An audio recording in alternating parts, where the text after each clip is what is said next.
je trouve que le patrimoine immatériel apporte des leviers d'action qui sont extrêmement intéressants. Le nom des personnes, des pratiques qui allaient au-delà de la matérialité du lieu. Bonjour à toutes et tous, je suis heureuse de vous retrouver pour cette 6e saison de la table ronde Urbanisme en francophonie. Donc je suis Charlotte Blenven, ingénieure d'études en charge du suivi du programme Urbanisme en francophonie, que vous pouvez d'ailleurs retrouver sur la plateforme www.urbanisme-francophonie.org. Ce programme est piloté par l'Association internationale des maires francophones, plus connue sous le nom IMF, réseau de 300 villes ou associations de villes de l'espace francophone, à la fois forum de concertation entre les élus locaux, mais aussi réseau de coopération qui appuie donc des programmes innovants et impactants et mis en œuvre par les villes. Je vous remercie donc de votre présence pour ce premier webinaire sur le thème renouveler l'idée du patrimoine. Ce premier temps amorce donc la 6e saison de cette table ronde urbanisme en francophonie relative aux dynamiques des patrimoines, histoire, mémoire, ressources, organisée donc à l'initiative de l'AIMF en partenariat avec l'Ordre national des urbanistes au Cameroun, le réseau APERO, Association pour la promotion de l'enseignement et de la recherche en aménagement et urbanisme, ainsi que le laboratoire de géoarchitecture de Brest qui est situé à l'Université de Bretagne occidentale.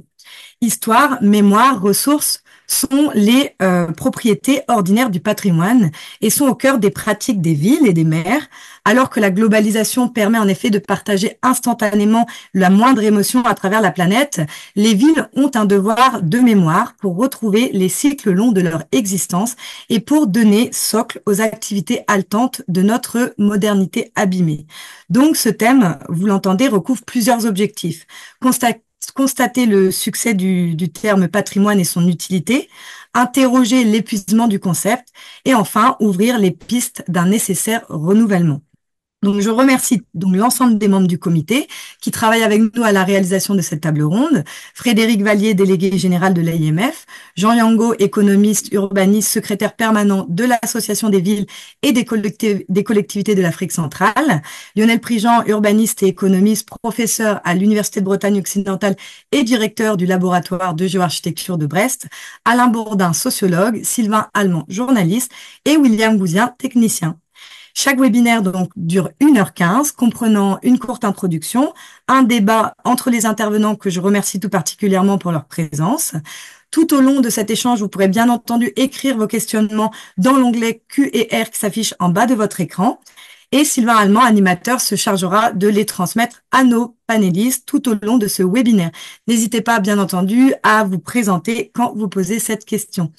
Et enfin, donc, ce webinaire se terminera par une synthèse qui sera effectuée par Quentin Lefebvre, designer et urbaniste.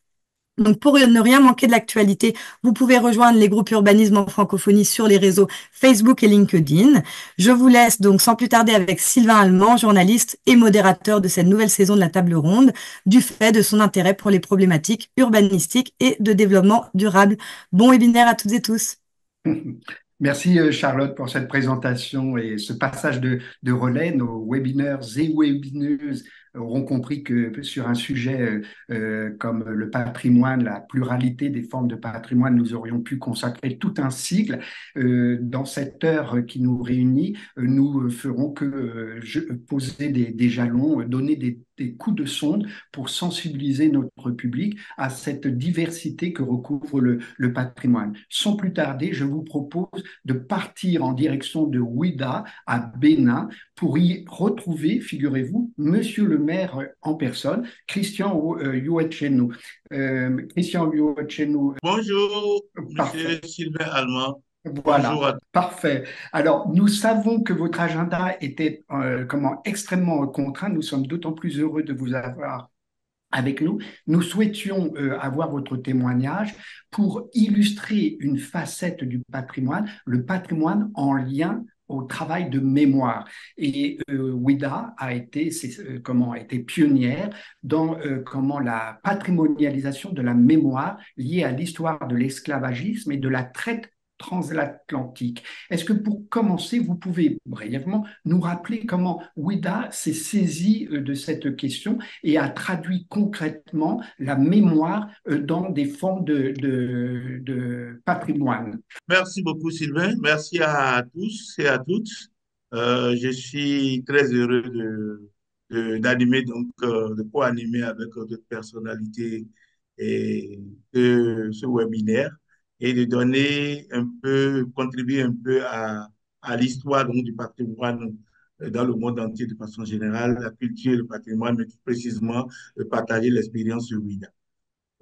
En une phrase, je voudrais quand même très rapidement présenter la ville de Ouidah. En une phrase, Ouidah, c'est une ville de la côte de l'Atlantique qui est située au Bénin et qui a été pendant près de 4 siècles l'un des pôles les plus importants de la traite négrière pour toute cette zone de l'Afrique. Et donc, cette ville a reçu a été marqué donc par cet esclavage, ce commerce transatlantique qui a laissé ou du moins qui a marqué l'histoire sombre de cette ville. Mais également, comme vous le dites si bien, pour nous aujourd'hui, un élément à prendre en compte sur le plan patrimonial. Voilà un peu comment l'histoire est partie Est-ce que pour vous, l'IDA. un mot sur cette route des esclaves qui a été mise en place pour comment faire connaître comment l'expérience des esclaves qui ont dû traverser sans retour possible l'Atlantique et comment ça s'est traduit au plan patrimonial en termes de monuments. Alors, il faut dire que depuis toujours, les différents gouvernements qui sont succédés à la tête de notre pays, le Bénin, ont fait l'option claire, donc de révéler cette histoire au monde entier. Et avec la veille de Vida, nous avions pendant longtemps travaillé sur ce chantier à faire en sorte que le monde entier puisse connaître cette histoire à travers les différentes étapes les différents chemins que prenaient les esclaves en quittant les différents royaumes d'à côté, en quittant Abomey et en faisant la route pour venir jusqu'à leur embarcation dans les navires et des grillés. Et donc, comme je le disais, c'est un ensemble de parcours, d'étapes et de processus qui jalonnent donc la vie de ces esclaves-là. Et c'est cet ensemble-là qui a été aujourd'hui, qui a été, que je peux dire, ressuscité sous forme de patrimoine. Nous avions donc, de façon un peu plus synthétique pour le dire, nous avions donc marqué très clairement la place que nous appelons la place aux enchères, qui est le site, l'arbre sous lequel on vendait les esclaves. Et donc, nous avions essayé de restructurer un peu cette place et nous l'avions donc remarqué sur les images qui sont actuellement disponibles sur Internet.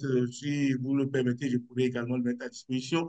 Et à partir de ce moment, nous avions donc également la piste que ces esclaves empruntent en quittant le marché où ils sont vendus jusqu'à leur embarcation dans les navires négriers. Cette voie que nous appelons aujourd'hui la route des esclaves, elle a été marquée avec les différentes étapes parce qu'il faut remonter à l'histoire des esclaves pour mieux comprendre ce qui se passait.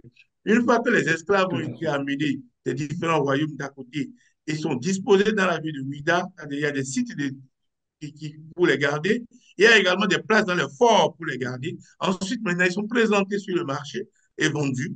Une fois qu'ils sont vendus, il y a à côté donc du marché un espace pour marquer les esclaves.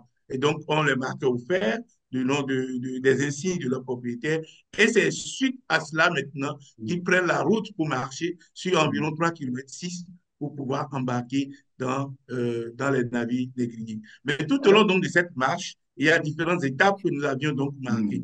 Et il y a notamment l'arbre de l'oubli, qui est un arbre autour duquel il y a une cérémonie qui est faite aux esclaves pour leur permettre donc d'oublier toute leur vie, leur passé, leur être, ce qu'ils sont. afin que ils ne puissent pas, une fois arrivés sur les bateaux négriers ou même de l'autre côté de l'Atlantique, ils ne puissent plus chercher à revenir sur la terre de leurs ancêtres. Ensuite, il y a deux ou trois autres espaces donc, qui servaient également sur certaines autres choses. Il y a également le caveau où on enterrait ceux qui n'arrivaient pas à résister. Et puis maintenant, il y a la traversée de la ville pour atterrir sur la plage où ils traversent enfin la porte du Nord. Voilà globalement les deux ou trois éléments que je peux dire. Alors, comme on l'imagine, cet itinéraire a été conçu, comment a donné lieu à d'importantes réflexions. Il a été reconnu par l'UNESCO dès 1995, donc classé comme un élément du patrimoine culturel de l'humanité. Donc, c'est dire aussi que vous avez une longue expérience.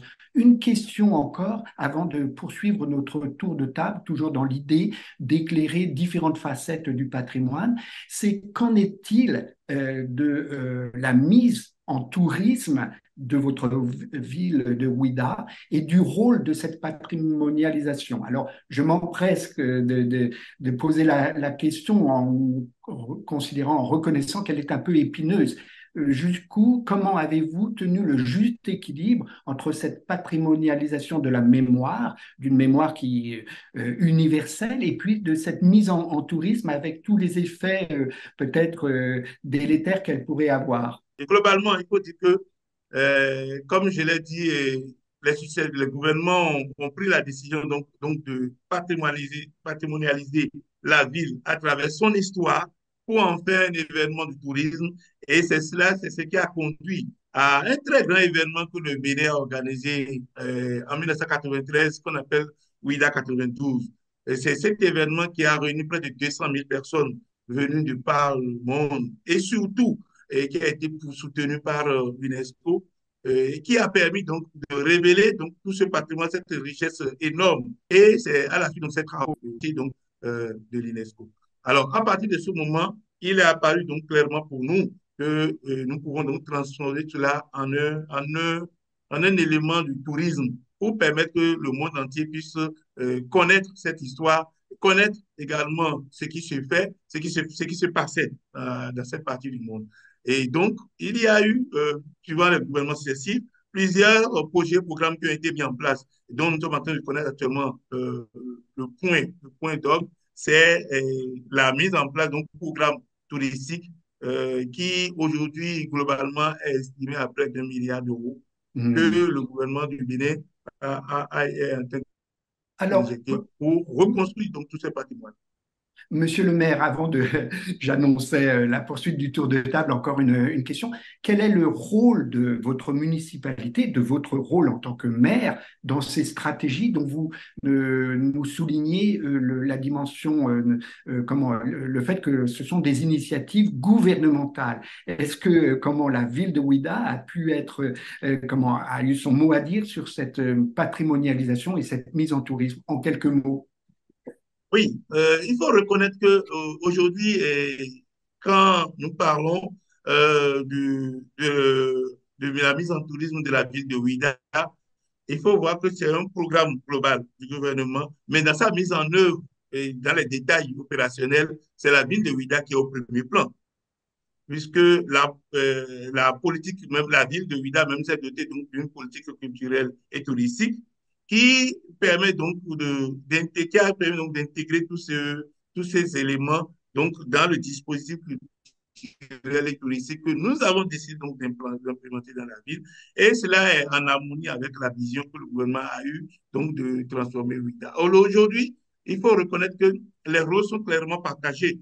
Et pour dire un peu que tous ces bâtiments, toutes ces infrastructures que nous sommes en train donc, de réhabiliter ou reconstruire, pour permettre que l'histoire de la traite négrière puisse véritablement être présentée aux gens. Tout ça se fait avec d'abord avec une décision du conseil communal. Donc voilà globalement ce que je peux dire. Et je ne pourrais finir de parler donc de la mise en tourisme de la ville de Ouidah sans parler du bateau, du dernier bateau négrier que que la ville est en train donc de remettre en place et comme un bateau souvenir pour, qui reprend un peu les conditions dans lesquelles les bateaux négriers étaient et qui sera un bateau musée qui permettrait aux uns aux autres de se rappeler un peu comment ça se passait lors de la traversée de l'Atlantique. Hmm. Merci, merci pour cette précision. Vous restez avec nous parce que j'aimerais vous entendre réagir aux témoignages, aux éclairages de nos deux autres intervenants. Et sans transition, mais c'est la magie du webinaire comment organisé par l'IMF, nous allons partir doublement virtuellement à Beyrouth. Je dis doublement parce que en fait notre intervenant Mazen Eddar est à Paris, je crois. Absolument. Nous ne cachons rien à nos webinaires. Mais si j'évoque Beyrouth, c'est que vous y avez travaillé, vous avez consacré votre thèse à la manière dont comment l'immeuble résidentiel moderne, je cite l'intitulé de votre thèse, a été reçu et approprié par les habitants. Et derrière ça, durant la période 1943-1990, et à travers ça, il y a eu de votre part une démarche consistant à prendre au sérieux la manière dont les habitants vivent le patrimoine, regardent ce patrimoine. Je précise, avant que vous précisiez ce point, que vous êtes architecte du patrimoine et maître de conférences associé à l'École nationale supérieure d'architecture de Paris-Malaquais. Nous verrons comment vous travaillez cette notion avec vos enseignants. Mais auparavant, première question, est-ce que c'est bien comment cette volonté de travailler sur l'architecture vécue au quotidien par la population qui fait l'objet de votre démarche au Liban comme dans le reste du monde arabe? Oui, merci beaucoup, Sylvain. Mais effectivement, la partie centrale de mon travail s'est manifestée dans cette thèse sur la réception et les pratiques d'appropriation de l'architecture du XXe siècle. Il s'avère que celle-ci s'est intéressée à Beyrouth, mais bien entendu, c'est un travail qui pourrait, bien entendu, s'appliquer à d'autres contextes, comme des contextes européens, hein, bien entendu. Donc, il s'agissait vraiment ici de faire un trait d'union entre une lecture de l'histoire, une approche plutôt savante de l'histoire de l'architecture, et une autre qui s'inscrit dans une tradition plutôt populaire. Donc, c'est une manière d'appréhender la valeur de l'architecture ou l'architecture tout court, non plus du point de vue de sa matérialité, mais aussi à travers le regard qu'on peut porter vis-à-vis de cette architecture, la manière avec laquelle on la désigne, la manière avec laquelle on conçoit la modernité. En même temps, il ne s'agit pas non plus de travailler exclusivement sur les pratiques spatiales des habitants, mais c'est vraiment ce trait d'union qui était mis au centre de cette recherche. Et étant donné que vous avez évoqué donc le contexte géographique sur lequel j'ai travaillé, le monde arabe ou le Liban, peut-être c'est à la limite de l'indécence de parler du Liban en ce moment particulier, un pays qui est massacré jour après jour par des bombardements israéliens. Il est important de rappeler aussi que ce travail, quand même, émanait d'une observation de terrain, donc une enquête, où vraiment on vit, que ça soit dans le monde arabe, mais du moins au Liban, dans une sorte de présent éternel. Donc il n'y a pas vraiment de jalon, il n'y a pas vraiment de rupture avec le passé pour pouvoir vraiment apprécier ce qu'on pourrait appeler par patrimoine. Je vais juste rapidement évoquer une petite histoire avec une collègue franco-libanaise. Il y a une dizaine d'années, c'était avant ma thèse, qui me disait qu'elle avait fait des entretiens dans une ville française et elle était un tout petit peu, elle le disait avec une certaine amertume, qu'à chaque fois qu'elle s'intéressait à l'histoire d'une ville, à l'histoire de la transformation d'un lieu, en France, elle était assez contente d'avoir des informations plutôt précises sur les éléments visuels, la vie du bâtiment du point de vue de ces transformations, qu'elle était contente que les habitants évoquaient tous ces détails. la couleur, etc. Alors que quand on faisait ce type de recherche, dans le pays où on avait vécu, qui est le Liban, qui a été très transformé non seulement par la guerre civile, mais également par la reconstruction, c'était des éléments qui échappaient un tout petit peu aux personnes avec qui on s'entretenait. Pourtant, ma réponse était assez claire. Moi, je me rappelais en 2002, juste donc après la reconstruction du centre-ville de Beyrouth, dans tous les entretiens que je faisais avec les habitants sur les lieux transformés, voire totalement démolis, effectivement, il y avait très peu de commentaires sur la forme du bâti ou sur les qualités, on va dire, esthétiques, architecturales, mais il y avait une description très détaillée de toutes les personnes qui y habitaient, le nom des personnes, des pratiques qui allaient au-delà de la matérialité du lieu.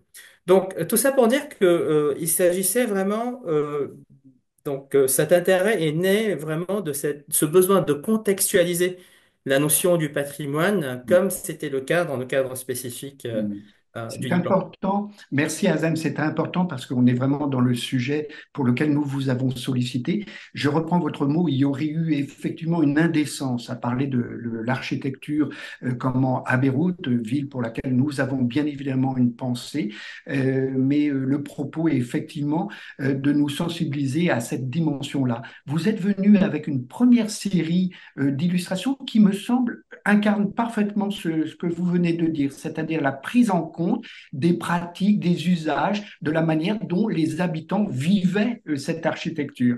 Alors, je n'ose vous demander si l'un des enfants assis sur le capot de la voiture est vous, mais ça, vous pourrez me répondre en aparté, hein. Moi, je vous réponds tout de suite. Non, il s'agit vraiment de...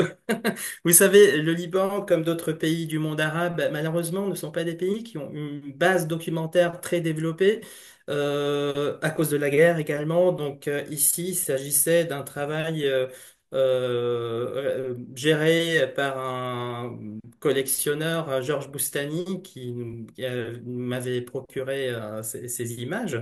Et effectivement, je disais, c'est que là, il s'agissait vraiment de la contextualisation qui était vraiment cruciale, permettait de comprendre les choses autrement, de valoriser certains aspects de la vie du bâtiment. Donc, quand je parle de certains aspects, il peut s'agir d'aspects matériels, je parle des ajouts, je parle des transformations qui peuvent vraiment être assez évocatrices et éloquentes quant à l'évolution du goût des habitants, d'un côté, mais il s'agissait également de s'intéresser à toute cette stratification, non seulement d'un point de vue fétichiste ou historiographique, mais également pour anticiper la transformation de ce bâti, pour essayer de se dire si je patrimonialise, si je conserve, comment ce lieu va évoluer. D'autre part, cette contextualisation, puisque je parlais de la notion de la base documentaire et des documents, a permis quand même d'élargir le spectre des sources auxquelles nous sommes habitués et qui peuvent être souvent très liées au monde intrinsèque de l'architecture et du monde de la construction pour englober d'autres types de sources qui vont au-delà des images classiques du bâtiment conçu, mais également le bâtiment avec lequel on pose et pour quelles raisons on pose avec ce bâtiment. Les publicités que vous voyez ici, qui essayent quand même d'attribuer le terme luxe, voilà, à travers, mais parce que c'était des bâtiments de luxe, mais également les cigarettes qu'on voit, les séries télé, la littérature, etc. Hmm.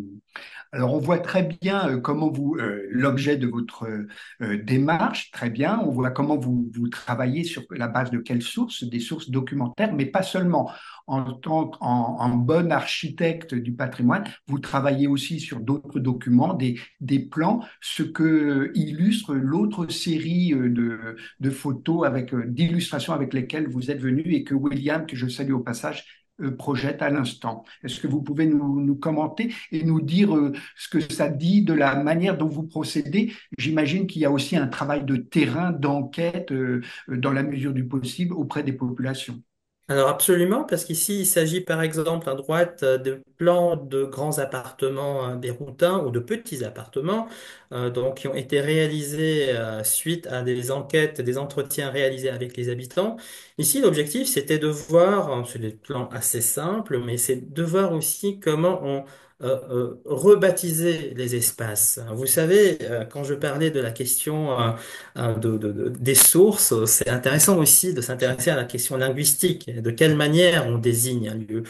Je ne sais pas, donc celles et ceux qui ont des amis arabophones qui apprennent la langue française ou qui apprennent l'anglais, ou surtout le français, nous avons l'impression souvent qu'il y a un amalgame entre le terme chambre et pièce, puisque effectivement ces deux termes sont désignés toujours avec le même terme dans la langue arabe. Ici, en l'occurrence, c'était un travail sur la sacralisation du salon, donc à partir des années 1950, de l'espace public et l'espace public par excellence, puisque les appartements béroutins, ce sont des appartements qui accueillent le public lors des condoléances, par exemple, lors des fêtes, etc. Et de voir comment le plan a été conçu et tel qu'il a été vécu ultérieurement. Mm. Et bon, le travail que vous voyez à gauche, c'est un travail qui a été mené avec les étudiants aussi sur la notion de stratification. Voilà, donc comment la stratification du bâti peut être vraiment assez évocatrice, c'est ce qu'on disait tout à l'heure, hein, non seulement du point de vue des techniques de construction, mais aussi de la mise en récit de ce patrimoine. Donc un patrimoine qui n'est pas du tout figé, mais qui est dynamique, qui mériterait quand même d'être valorisé dans cette Mm. acception dynamique, dans son évolutivité en l'occurrence. Hmm. Très intéressant. Alors, ça soulève la question, on voit d'ailleurs au passage très bien dans quelle mesure cette approche, ce travail peut intéresser bien d'autres aires géographiques que l'ère du monde arabe, hein, comme nous l'annoncions et vous le disiez d'ailleurs vous-même tout à l'heure. On voit aussi les problématiques que pourrait soulever ce type de pratique, d'intervention sur le patrimoine dans des contextes marqués du sceau de contrôle très, très fort. Je pense notamment aux architectes des bâtiments de France qui, dans certains contextes, en contraindraient ce type d'intervention. D'ailleurs, voilà une réflexion à chaud qui appelle peut-être un commentaire de votre part. Oui, alors oui et non, parce que vous voyez, non, c'est clair que nous sommes dans un contexte très réglementé ou réglementé autrement, mais en fait, le patrimoine, parlons-en au pluriel, je dirais, parce que vous voyez, même il y a une démarche qui a été euh, instaurée dans notre école, l'école de Paris-Malaquais, par la sociologue Monique Eleb, déjà dans les années 70, qui a un enseignement des études de cas. Les études de cas, ce sont des entretiens que les étudiants en architecture mènent à partir de la deuxième année sur la vie d'un bâtiment, sur sa transformation, sur le degré de confort des habitants, sur leur bien-être. Et ici, on se rend compte qu'il y a quand même une autre manière de patrimonialiser, même en France, de voir les choses autrement, d'accompagner un immeuble des années 50 qui est isolé par l'extérieur dernièrement parce que bon, la loi le permet, mais qui perd beaucoup de ses qualités architecturales, voire même du confort des habitants. Donc, vous voyez, donc moi je pense que il s'agit vraiment c'est vrai on fait avec au Liban, on essaie d'être créatif dans les sources parce que il y a un manque d'une base documentaire, mais il s'agit d'une approche qui pourrait avoir une dimension universelle, bien entendu. Hmm. Hmm. Alors, on pourrait poursuivre avec Julia Sergaud qui nous parlera du patrimoine culturel immatériel. Nous allons le faire, mais auparavant quand même une question encore dont nous avions débattu d'ailleurs en amont de ce webinaire, c'est qu'en est-il aussi du poids de l'histoire passée, en l'occurrence pour un certain nombre des pays arabes, le poids de l'histoire coloniale. Dans quelle mesure elle interfère dans cette manière d'interagir avec le patrimoine, de l'aborder, de le repenser. Vous êtes venu avec une autre série d'illustrations pour étayer votre réponse à cette question. À vrai dire que le rapport avec l'architecture coloniale, ou l'architecture du mandat français ou celle de l'Empire ottoman, n'a jamais vraiment été problématique. Il n'y a jamais eu ce genre de tension qui est née du rapport à cette architecture. Plutôt, la tendance était celle de la course vers la modernité. Donc, il y avait vraiment une spéculation foncière très forte depuis toujours dans ce pays. Je dirais même que la guerre civile, la guerre libanaise, elle a préservé une partie du patrimoine puisque déjà dans les années 60-70, le centre de Beyrouth se saturait. Donc, le rapport était un tout petit peu ambigu peut-être par rapport à la désignation de l'architecture ottomane. Le terme était, les maisons ottomanes étaient désignées comme maisons libanaises au central. Par contre, que ça soit la période ottomane ou la période française, elle subissait le même sort de tout ce qui était ancien, c'est-à-dire elle était remplacée par des immeubles plus modernes. Par Hmm. contre, ce qui pourrait être dérangeant, de l'ordre du dérangeant, on va dire, de gênant, c'est vraiment comment on a traité après la guerre la question des traces, les stigmates de tout ce qui est resté donc comme patrimoine matériel sur ce bâti. Bien entendu, il a fallu un moment de distance focale avec ce trauma pour pouvoir quand même se dire, tiens, il y a certaines traces qui mériteraient d'être conservées. Je donne un tout petit exemple qui est le Musée national archéologique de la ville de Beyrouth, qui est sur la ligne de démarcation entre Beyrouth Est et Beyrouth Ouest, et qui a été restauré juste après les années 90, donc en 92-13, et où il était encore impensable de garder toutes les traces, même s'il y avait quand même des pétitions pour le faire.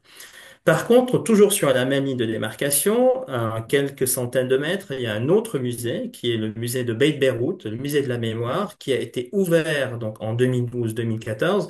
Et c'est là où il y avait quand même une sorte de maturité historique par rapport à ce passage ou à ce chapitre noir.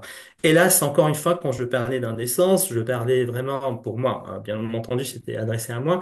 Quand je parle de revisiter l'histoire, voilà, donc c'est là où on se rend compte que vraiment, il s'agit d'un chapitre qui est sous-jacent, qui est encore présent, et on peut comprendre aussi pour quelles raisons on pourrait rejeter ces traces matérielles qui sont pas du tout comparables aux stigmates qu'on peut voir à l'Odéon à Paris Hmm. de la Deuxième Guerre.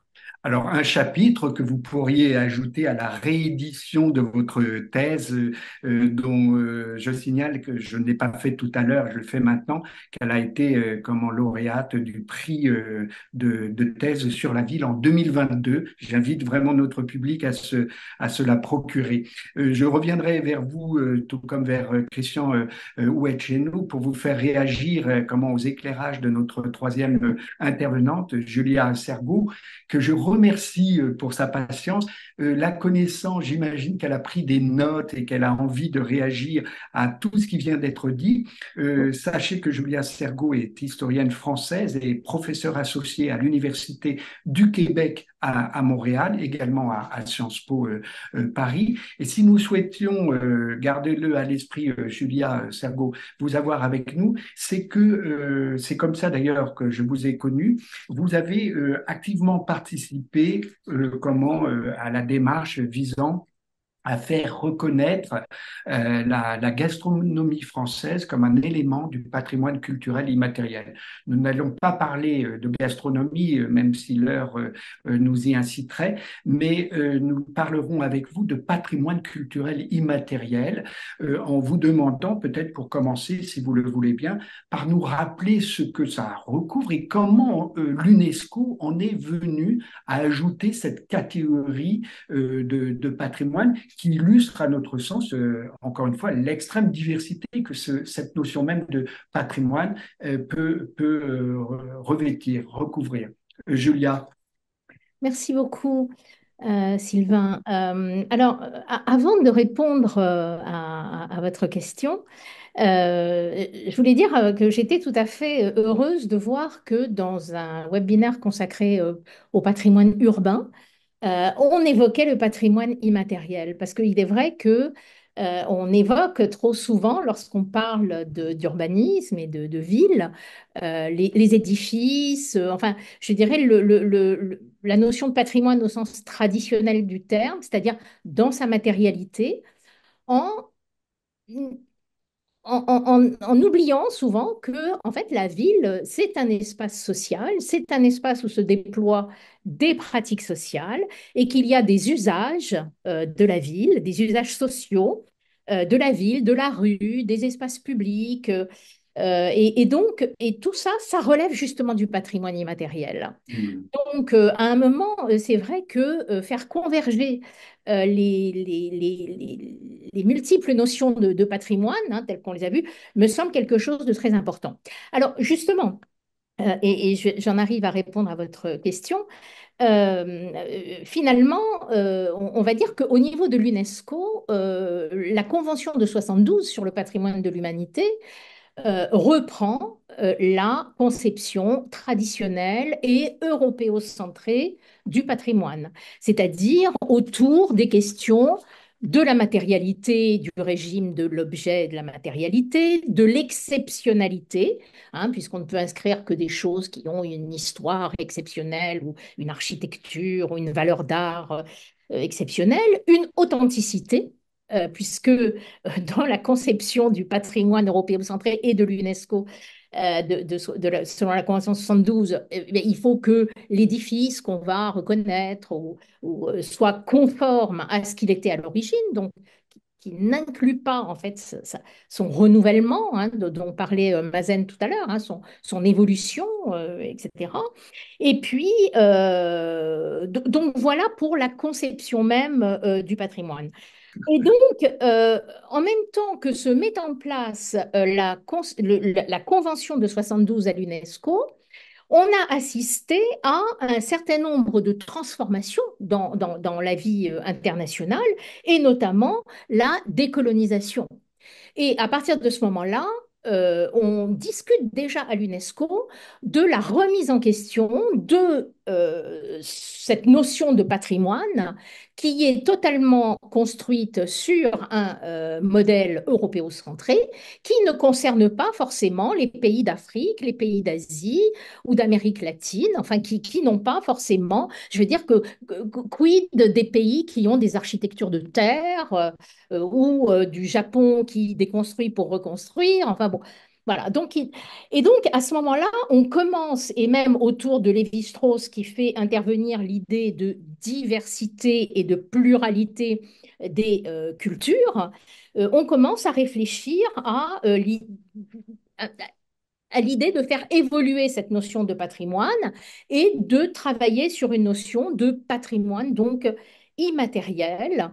Alors, patrimoine immatériel, c'est quoi, hein? C'est des pratiques, des représentations, des expressions, des connaissances, des savoir-faire, donc, vous voyez, c'est très large, mais qui s'incarnent toujours dans de la matérialité, hein. Pour vous prendre un exemple très rapide, le savoir-faire du potier, c'est un savoir-faire, il s'incarne dans un pot, voilà, tout Et simplement. donc, Julia, dans de la matérialité et des personnes qui Et- sont dépositaires de ce patrimoine culturel immatériel. Absolument, absolument. Donc, il va y avoir des années et des années de travail pour, je dirais, décoloniser les modèles culturels dominants, ce qui est en lien évidemment avec l'entrée aussi des États africains à l'ONU, enfin toutes ces discussions autour de la valorisation des conceptions extra-occidentales, évidemment, est liée à un contexte très, très particulier. Le Japon a joué aussi un rôle essentiel, hein, dans cette reconnaissance. Et donc, on a mis en place cette nouvelle conception du patrimoine. Et c'est vrai que en Occident, on a eu un mal fou à comprendre de quoi il s'agissait, hein. Mm, Ça ne mm, faisait pas partie des catégories de mm. pensée jusque-là. L'autre facteur qui explique cette évolution, c'est le rôle croissant, tout à l'heure Christian l'évoquait, le rôle croissant du tourisme culturel. C'est vrai que c'est aussi dans les années 60-70 que la doctrine du tourisme culturel se met en place et que à ce moment-là, on affirme que le tourisme est un facteur de développement. Et donc, du coup, la valorisation des cultures locales permet du développement économique, de l'inclusivité, etc. Et comme on se rend compte en plus que si on regarde la carte des inscriptions selon la Convention 72 à l'UNESCO, on se rend compte que c'est surtout l'Occident qui a bénéficié de ces inscriptions et donc du tourisme culturel qui allait avec. L'idée, c'était aussi de rééquilibrer, de faire un rééquilibrage nord-sud, est-ouest, quoi, voilà. Hmm. J'étais très intéressé par votre réaction à ce que vous avez entendu dans la bouche des deux précédents intervenants, en suggérant par là que finalement les acteurs de l'urbanisme, de l'architecture, s'étaient appropriés cette notion de patrimoine culturel et immatériel. Est-ce vraiment le cas? Christian Uehenu et puis comment Mazen Haïdar sont-ils des exceptions qui confirmeraient la règle suivant laquelle cette notion est restée étrangère aux urbanistes et aux architectes? C'est à moi que vous Oui, oui, posez. oui, à Ah oui, vous, oui. Julia. Alors, en fait, je pense qu'il y a de plus en plus d'urbanistes et d'architectes, etc., qui s'intéressent à ces questions. Parce qu'il est vrai qu'on avait une conception un peu de l'urbanisme, j'allais presque dire de façon provocatrice, hein, qui évacuait les populations, enfin, qui étaient des schémas de pensée qui n'incluaient pas les pratiques et les usages sociaux. Et donc, on a un certain nombre de choses qui sont inscrites au patrimoine immatériel et qui sont extrêmement intéressantes. Je pense par exemple pour le Maroc, la place Djamel El Fna, qui est vraiment le cœur battant de la ville de Marrakech et qui a été inscrit justement parce que c'est le lieu où se retrouvent les populations, où il y a plein de pratiques comme ça, populaires, de jeux, de musique, de restauration, enfin de divination, enfin de toutes sortes de choses. Et donc, ça a été inscrit au patrimoine culturel immatériel. Je pense plus récemment à la ville de Singapour qui a inscrit, par exemple, la, la, la- les pratiques culinaires et de restauration que sont les hawkers et ce qui sont des pratiques de street food en fait. Et Hmm. là, c'est extrêmement intéressant parce que à Singapour, qui est une ville justement, enfin, une ville-État multiculturelle, de faire inscrire ces pratiques et ces usages, donc qui s'incarnent dans des espaces de restauration, on est bien d'accord, permet de créer de la cohésion sociale, de créer du patrimoine commun à toutes les communautés, Chine, Inde, Malaisie, Philippines, etc., qui sont là et qui se retrouvent et qui, autour Hmm. de ces partages, ont des modes de sociabilité qui font qu'on fait patrimoine commun.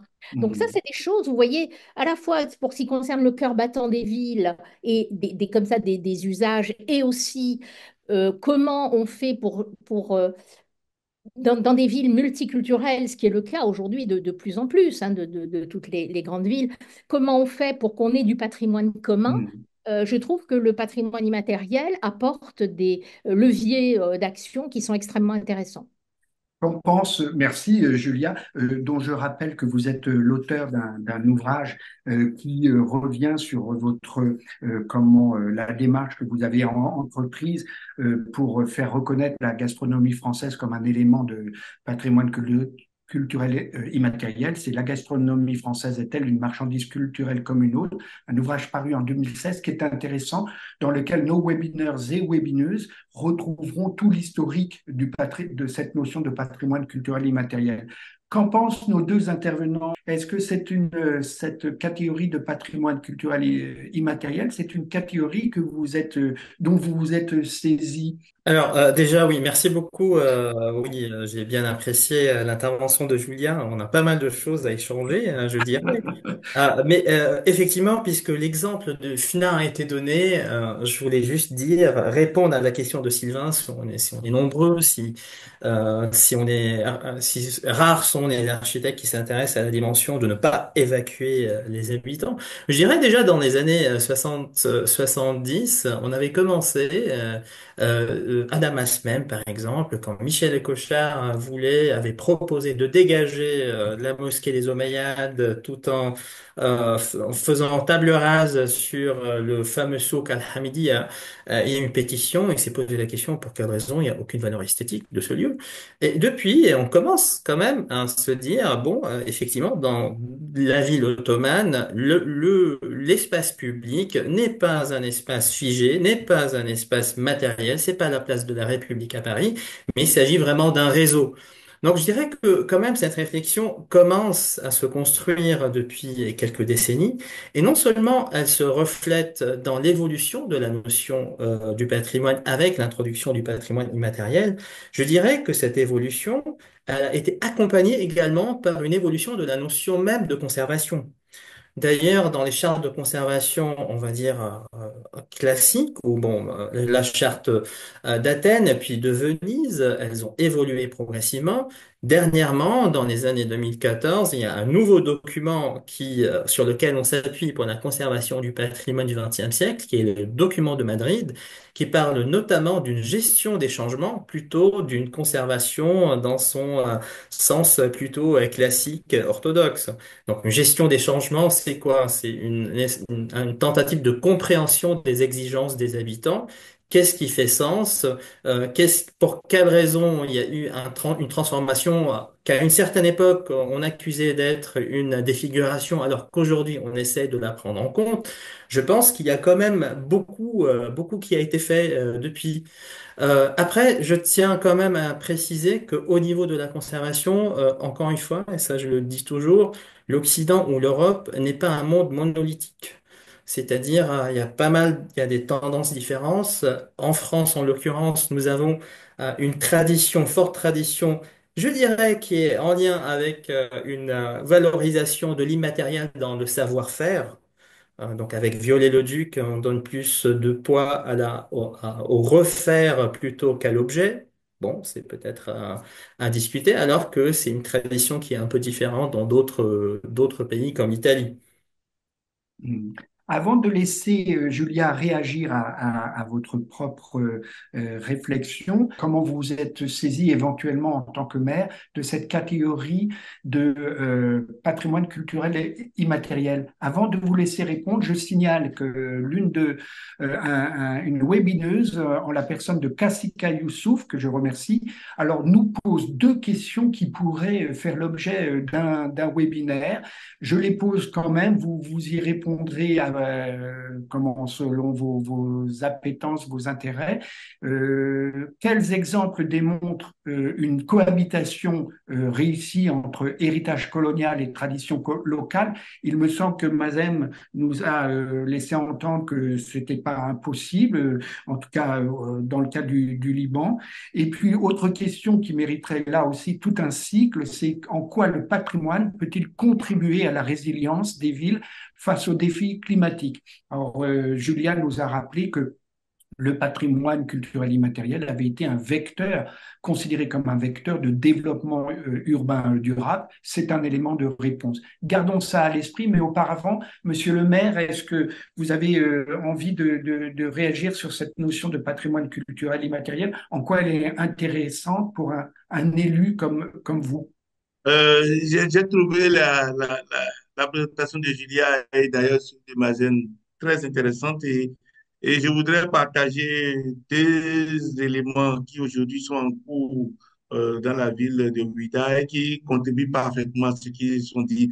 Le premier, c'est que nous avions, vous savez, Ouidah étant un port d'esclavage, un port où les colons ont atterri il y a très longtemps. Ils ont donc laissé des bâtiments coloniaux les plus récents que nous avons recensés datent de la fin du 19e siècle et du début du 20e siècle. Et donc, ces bâtiments, on les a recensés et actuellement, la mairie a mis en place un projet que nous appelons régénération urbaine qui contribue donc à récupérer ces bâtiments et à pouvoir travailler avec les architectes et restaurateurs, un certain nombre d'artistes restaurateurs, quitte à les restaurer, à les restructurer pour les remettre dans le contexte tel qu'ils étaient, tel qu'ils avaient été bâtis, avec tout l'architecture, tout l'art et tout ce qu'il fallait dans ce temps. Donc, ça, c'est un exemple typique qui rentre un peu dans le cadre de ce qui te fait au Liban et que je tiens à partager. Et de l'autre côté également, dans le cadre de la mise en tourisme de Vida, nous avions eu plusieurs personnes qui ont souhaité euh, euh, voir, vivre, manger les repas de Vida, et qui sont les mets typiquement locaux, qui sont faits depuis des générations, qui sont transmis de mère à fille depuis plusieurs centaines d'années. Donc, nous sommes en train de travailler actuellement avec ça. D'ailleurs, il y a un projet même que l'ambassade de France nous appuie à mettre en œuvre pour donc recenser tout ce patrimoine culinaire de Ouida et à pouvoir voir dans quel cadre on puisse assurer donc leur pérennité et leur transmission dans l'avenir. Et tout cela va être mis dans le cadre donc, du programme de développement touristique de Ouida que la ville est en train de mettre en place. Nous allons pouvoir mettre tout ça dans les styles culinaires, des restaurants, des hôtels et même dans les street foods que nous allons mettre en place. Donc, c'est pour contribuer un peu à ce que Julia et Mazen nous dit et dire que c'est également très pertinent pour un élu local comme moi, un maire comme moi, qui veut et qui dirige une ville touristique, ces éléments soient plus. Julia, j'imagine que les propos de Monsieur le maire vous ravissent parce que ce patrimoine culturel et matériel, je le souligne, vous l'avez abordé au prisme des enjeux alimentaires. Vous réagissez à ce que vous venez d'entendre, mais je glisse une interrogation à laquelle Monsieur le maire pourrait répondre aussi. C'est dans quelle mesure cette catégorie de patrimoine culturel et matériel maintient la possibilité pour les collectivités de prendre part au processus de reconnaissance. Est-ce que ce n'est pas les soumettre à une procédure très lourde qui finalement réduit considérablement les capacités de choix, de décision, d'action des territoires, des collectivités susceptibles de bénéficier de ce patrimoine culturel et matériel? Je vois que Monsieur le maire opine du chef, mais Julia, comment Oui, réagissez-vous? en, en réalité, les processus de candidature au patrimoine immatériel ne sont pas si lourds, hein. Ça n'a rien à voir avec les processus qui concernent la Convention de 1972. Premièrement, ce sont des processus relativement légers. Deuxièmement, ces processus doivent être impulsés par les communautés, hein. N'oubliez pas que dans le patrimoine immatériel, à l'inverse du patrimoine, enfin, de la Convention 72, ça doit être, la demande doit être impulsée par les communautés concernées. Donc, c'est vraiment du bottom-up. Alors, évidemment, la limite de ce modèle bottom-up, c'est que ce sont quand même en dernière instance les États qui décide ou pas d'inscrire tel élément du patrimoine immatériel sur l'inventaire national du patrimoine immatériel qu'il doit tenir à partir du moment où il a signé, chaque État doit le faire à partir du moment où il a signé la Convention de l'UNESCO de 2003. Et par ailleurs, c'est aussi l'État qui décide de ce qu'il va déposer ou pas à l'UNESCO. Voilà, donc c'est un peu le paradoxe hein, de ce modèle où c'est à la fois les communautés qui décident, mais en dernière instance, ce sont les États qui sont décisionnaires. Mhm. Par ailleurs, sur le fait des villes, alors en effet, je vois qu'il y a, enfin, il y a de plus en plus hein, d'éléments qui concernent des festivals, des carnavals, des savoir-faire, mais par exemple qui vont s'incarner dans des commerces ou dans des modes d'artisanat ou des choses comme ça, ou des restaurants, puisque vous en parliez, Christian, des foires, enfin toutes sortes de choses comme ça et qui sont justement des pratiques immatérielles, mais qui s'incarnent aussi dans des espaces culturels de l'espace urbain et qui permettent Alors, non seulement de constituer, on va dire, une attractivité touristique autour d'une sincérité, je dirais, des cultures traditionnelles et populaires, enfin, on l'espère en tout cas, si on fait du tourisme durable, c'est bien ce qu'on doit faire, rester dans cette sincérité. Mais par ailleurs, pour ce qui concerne les patrimoines alimentaires, par exemple, c'est très important aussi pour les populations locales, parce qu'on est dans un monde qui vise à une uniformisation. Alors la question de l'uniformisation en architecture, elle n'a pas encore été vraiment beaucoup posée, mais l'uniformisation des pratiques sociales et en fait le patrimoine immatériel permet de redonner aux populations locales parfois la connaissance même de leurs pratiques traditionnelles, la fierté. Et alors, pourquoi est-ce que c'est important? Non seulement pour la préservation des identités culturelles, bien entendu, et de la diversité sur la planète, mais aussi pour la durabilité, parce que vous l'évoquiez, Sylvain, souvent, les pratiques traditionnelles, que ce soit dans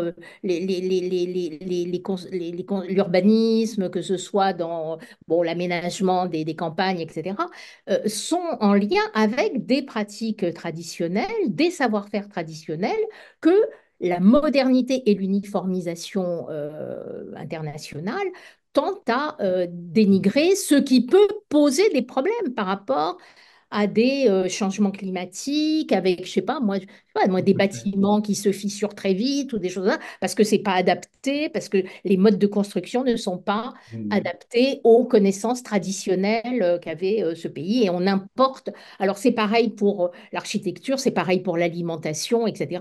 Et donc le patrimoine immatériel permet aussi de garder, j'allais presque dire, une souveraineté culturelle, économique sur toutes les pratiques. Il me semble qu'incidemment, vous venez de répondre aux questions donc de Kassika Youssouf qui J'ai nous tout glisse répondu, oui.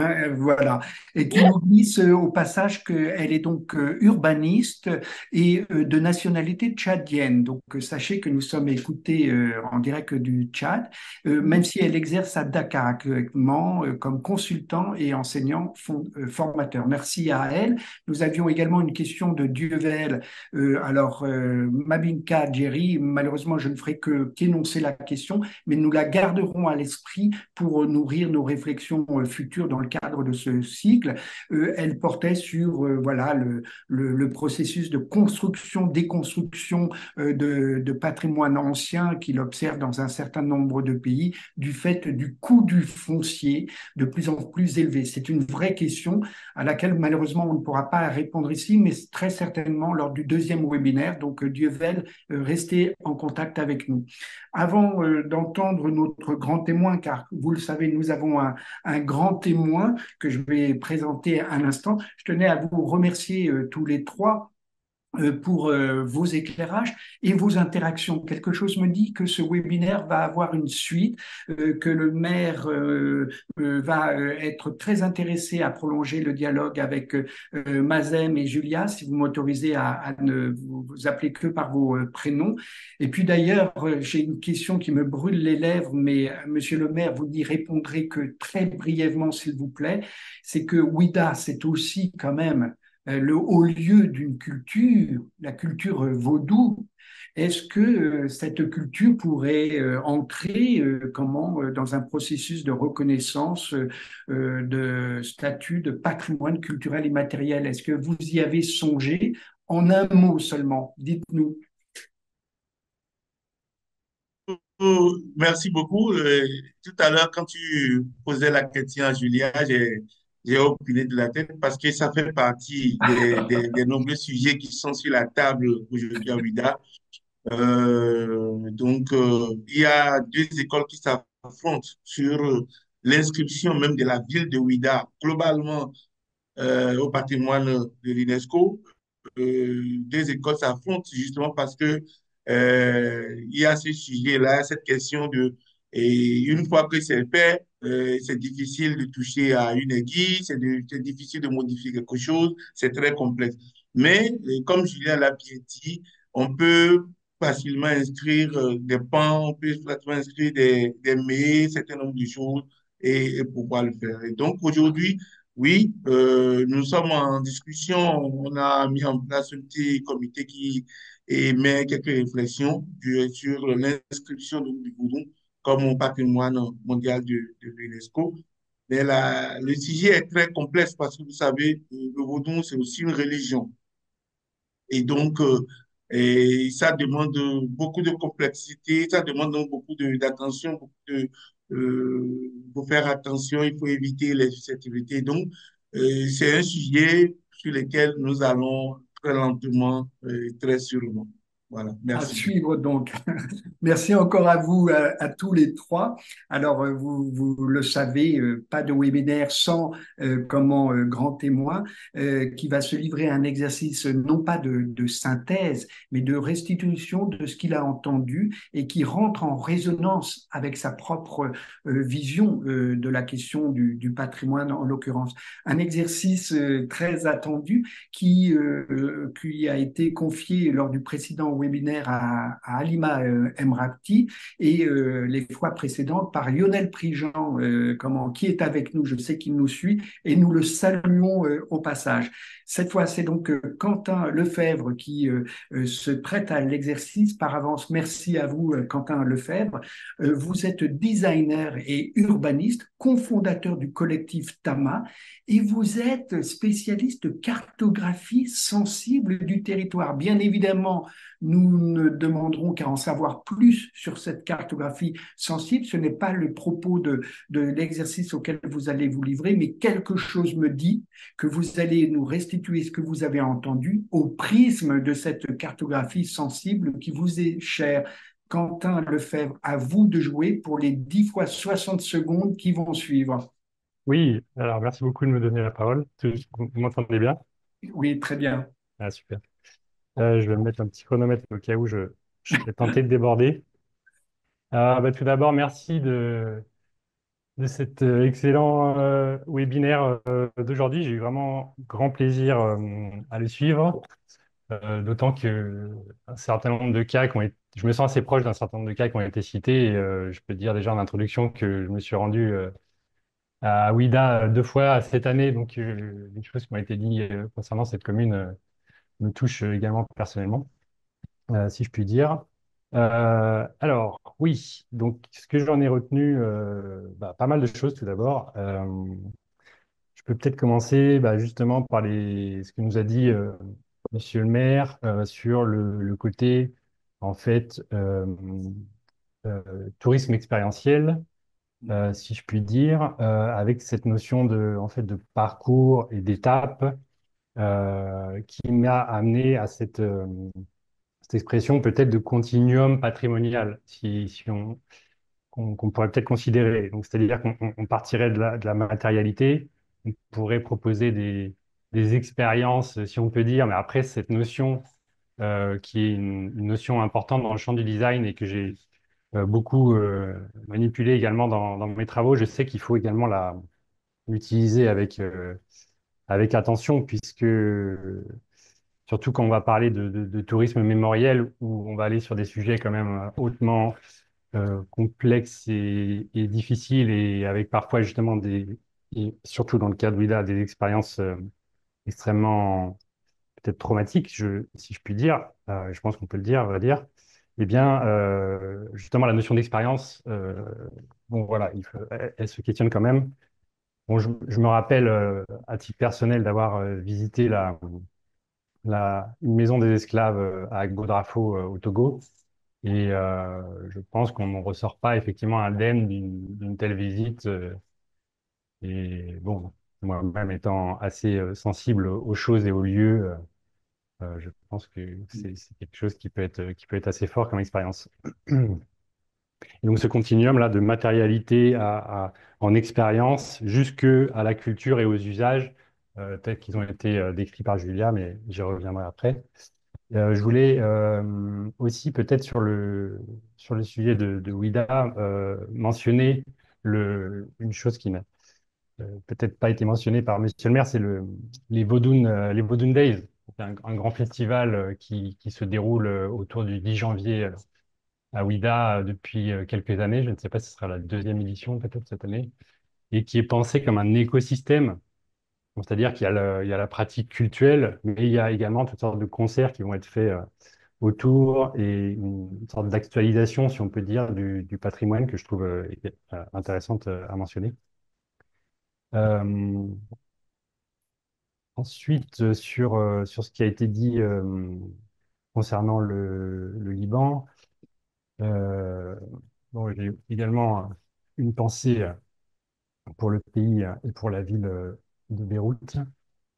Euh, Ensuite, je veux dire que effectivement, la question du regard qu'on porte sur l'architecture, ben, j'ai trouvé ça très intéressant et fondamentalement aligné avec mes propres travaux et recherches et enseignements concernant la cartographie sensible du territoire, puisque c'est bien de ça qu'il s'agit. C'est plutôt une approche phénoménologique de l'analyse urbaine, donc c'est-à-dire que on va considérer ce que nous font les bâtiments, ce que nous font les places, si on peut dire, à quels endroits on se sent bien, quels sont les endroits qu'on aime, quels sont les endroits qu'on n'aime pas. Donc c'est bien le regard qu'on porte sur l'architecture qui nous intéresse. J'ai beaucoup aimé l'expression de présent éternel que Mazen tu as employée. Et du coup, ça m'a posé une question. Je me suis demandé, bah, du coup, s'il devait y avoir une rupture avec le passé, pour du coup décréter un patrimoine, est-ce que du coup la continuité empêcherait la notion de patrimoine d'émerger? Je me suis posé cette question-là et du coup ça m'a fait penser à l'approche japonaise à laquelle j'ai pu être confronté lors d'une expérience de travail à Taïwan, puisque Taïwan a été colonisé 50 ans par les Japonais, donc il y a une certaine réminiscence culturelle de ce côté-là du monde où justement il y a la question qui a été soulignée par Julia de reconstruction à intervalles réguliers et que en utilisant la même technique, donc ce n'est pas forcément la même matière qui va être utilisée, mais c'est peut-être la technique qui va être valorisée. Et donc je me suis demandé, bah, est-ce que cette continuité-là empêchait la notion de patrimoine? On a vu que dans les actualisations des définitions du patrimoine, on pouvait y échapper.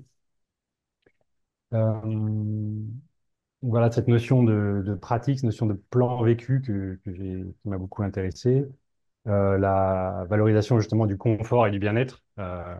Car comme l'a rappelé Mazen, effectivement, les architectes sont peut-être un peu trop rares à s'intéresser bah, aux pratiques habitantes. En tout cas, moi, c'est une expérience que j'ai pu faire. Bah, j'ai pu me rendre compte de cela dans mes pratiques professionnelles. Et, euh, et je sais que la position qui est celle que je défends de s'intéresser bah, justement à ce que pensent les habitants et que l'immatérialité, si on peut dire, est un levier de fait des actions matérielles. Et je cite souvent le tourisme. Qu'est-ce qui fait qu'il y a des dizaines de millions de personnes qui se rendent à Paris chaque année? C'est bien qu'à un moment donné, il y a eu cette imagination, il y a eu cette littérature, il y a eu cette inspiration qui fait qu'on se dit, ah oui, je vais aller passer un week-end ou une semaine à Paris, et c'est bien là qu'on a des choses, bah, je veux dire, l'imaginaire est par nature immatériel, et pourtant a des conséquences dans l'espace physique. Et peut-être pour en venir du coup aux propos tenus par Julia qui sont évidemment fondamentaux dans la discussion d'aujourd'hui.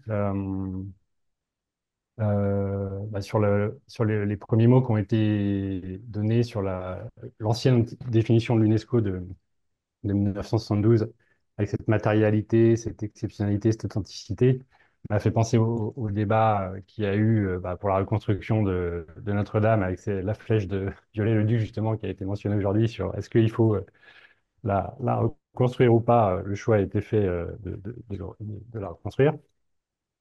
Ensuite, sur la question justement de la valorisation des usages sociaux comme cœur battant des villes. Alors là, ça m'a fait penser à pas mal de choses. Justement, vous avez donné l'exemple de la plage de Maïfna. J'ai également pensé à Porto-Novo au Bénin avec tous les travaux qui ont été faits sur les places. Euh, je crois qu'il y a un grand travail qui a été fait ce sens-là. Et également, quand vous avez cité la street food de Singapour, ça m'a amené à penser aux bouquinistes de Paris, même s'il ne s'agit pas de nourriture, mais qui, je crois, ont échappé de peu au déguerpissement juste avant les Jeux Olympiques, si je ne m'abuse. Et puis, justement, pour les questions de déguerpissement, ça m'a fait penser également à ce qui se passe concernant les vendeurs de rue. Notamment, il y a eu pas mal d'articles ces derniers temps sur la, la politique justement menée en Côte d'Ivoire et notamment à Abidjan. Je crois qu'il y a un certain nombre de vendeurs de rue, notamment de café, je crois, qui sont peut-être invités à s'installer d'une autre manière qu'ils le font actuellement. Euh, Ensuite, sur ce que vous avez dit, Julia, sur le côté multiculturel, justement, dans un contexte multiculturel, comment faire patrimoine commun? Ça, je trouve que c'est une question excessivement contemporaine et excessivement intéressante, je trouve. Et ça m'a fait penser à ce qu'on a vécu ces dernières années avec les statuts coloniales en France, mais surtout en Grande-Bretagne, qui ont pu être déboussolés, puisque voilà, certains statuts d'une certaine époque valorisant des personnes qu'on ne sait plus du tout valoriser aujourd'hui. Et ça me faisait penser au fait que actuellement le rap est la musique la plus écoutée en France, et ben, qui va devenir du coup un patrimoine demain. Peut-être que ça peut déranger certaines personnes. Et rappeler que le couscous est le plat le plus mangé en France. Est-ce qu'il s'agit là d'un patrimoine? Certainement. Et puis je finirai peut-être sur la notion de patrimoine alimentaire et pour respecter le timing. C'est quelque chose que j'ai vu justement dans des travaux récents dans la vallée de la Roya, où on a fait tout un travail de cartographie justement du patrimoine immatériel. Vous pourrez retrouver ces travaux si vous les cherchez ou si vous voulez les retrouver, contactez-moi, je vous les indiquerai sans problème. Et puis sur le côté de la résilience, justement, ça m'a fait penser aussi justement aux conséquences de l'invasion de l'Ukraine par la Russie avec cette augmentation du prix du blé et les conséquences que ça a pu avoir notamment sur la consommation de baguettes en Afrique de l'Ouest, car c'est très, très utilisé là-bas. Mais voilà, j'espère que j'ai terminé. Merci Quentin. À cette heure, je ne sais toujours pas ce qu'est, même si j'imagine ce que ça peut revêtir la cartographie sensible, mais je viens d'entendre, et je vous en remercie, nous vous en remercions, une restitution sensible. Et en disant ça, je pense à la manière dont vous avez introduit votre propos, à savoir l'expérience, le partage de l'expérience que vous aviez de Ouida. Et donc, merci pour cela. Et alors, malheureusement, le principe est de ne pas réagir à ce stade au travail de restitution, mais quelque chose me dit que les liens sont noués entre tous les quatre et qu'ils vont se poursuivre. Et j'espère qu'on aura d'autres occasions d'en savoir un peu plus sur cette cartographie sensible, même si nos trois intervenants nous la suggèrent par l'accent mis sur la dimension, la perception par les habitants, la manière dont ils vivaient le patrimoine. Merci encore, Quentin. Vous avez respecté non pas le timing, mais le temps, tout simplement. Hein. Voilà. L'heure est venue de rendre le bâton à parole qui m'a été confié par Charlotte à Charlotte pour qu'elle nous dise la suite et nous donne rendez-vous au prochain webinaire. N'est-ce pas, Charlotte? Oui, tout à fait. Merci Sylvain encore pour ce travail de modération. Merci aussi Quentin donc de t'être prêté à cet exercice de synthèse qui vient donc restituer brillamment les propos de nos trois panélistes et apporte peut-être quelques suggestions pour penser la ville d'aujourd'hui et de demain tout en respectant le passé et bien entendu le devoir de mémoire. Je renouvelle mes remerciements à Monsieur Christian Wetchenou, Madame Julia Sergio et Monsieur Mazen Haïdar pour votre disponibilité et pour vos témoignages complémentaires qui nous ont permis de bien cadrer le sujet, d'aborder les différentes formes que constitue le patrimoine et peut-être de répondre à la question suivante, qu'est-ce qui peut faire finalement patrimoine aujourd'hui ou demain? Enfin, donc merci à toutes et tous pour votre participation. Et pour celles et ceux qui n'ont pas pu nous rejoindre, le lien du replay sera disponible d'ici quelques jours sur le site Urbanisme en francophonie. Nous nous retrouvons par ailleurs le 17 décembre prochain de 12h30 à 13h45 heure de Paris, donc pour un prochain webinaire sur la question de relever le défi de la gestion du patrimoine. Au plaisir de vous retrouver le mois prochain. Avec William, notre magicien, n'est-ce pas? Tout à fait. Merci encore, William. Merci à tous. Au revoir. Merci, au revoir. Au revoir. Au revoir, monsieur le maire. Au revoir, Julia. Au revoir, Mazen. Au revoir, Au Sylvain. revoir, Bonne Quentin. soirée. À Au bientôt. revoir.